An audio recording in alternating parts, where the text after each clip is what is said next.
पण रावसाहेब, महायुती सरकारमधले मंत्री नेते असं म्हणत आहेत की उद्धव ठाकरे यांना मुख्यमंत्री असताना सर्वोच्च न्यायालयात आरक्षण टिकवता आलं नाही, हा एक भाग, आणि मराठा आरक्षणासंदर्भात बोलवलेल्या सर्वपक्षीय नेत्यांच्या बैठकीतही उद्धव ठाकरे उपस्थित नाही बघा, ते असं आहे की आपल्या खांद्यावरचा ढेकून झटकण्याचा हा प्रकार आहे.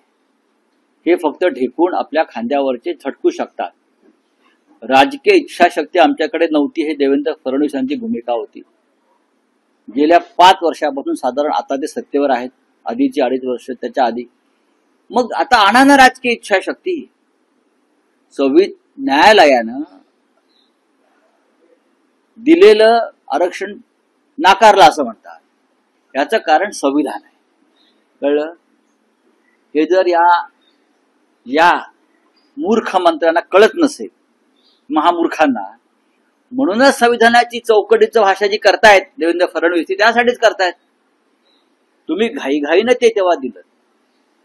तुम्ही संविधानातील कलमांचा अभ्यास केला नाही. तुम्हाला संविधानामध्ये काही बदल करावे लागतील आणि त्यासाठी तुम्हाला नरेंद्र मोदींच्या दरबारात जावं लागेल. देवेंद्र फडणवीस यांनी जावं आणि करून घ्यावं.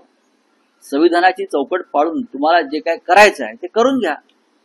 आम्ही तुमच्या बरोबर आहोत, मी स्पष्टपणे सांगतो. आता उठसूट तुम्ही माननीय उद्धव ठाकरे आणि अमुक तमुक करत बसाल तर तो तुमचा डरपोकपणा आहे. तुम्ही सांगा तुम्ही काय करताय. सर्वोच्च न्यायालयामध्ये आरक्षण टिकलं नाही कारण त्याच्यामध्ये काही त्रुटी होत्या संविधानात. मोठे मोठे वकील जे होते ते तुमचेच होते, तुम्हीच नेमलेले वकील आम्ही दिले होते, तुमच्याच भूमिका आम्ही मांडल्या.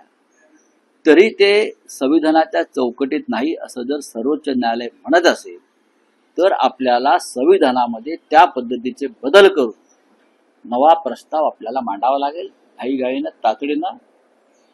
आणि त्यासाठी देवेंद्र फडणवीस यांना अमित शहा आणि नरेंद्र मोदी यांच्याकडे जावं लागेल.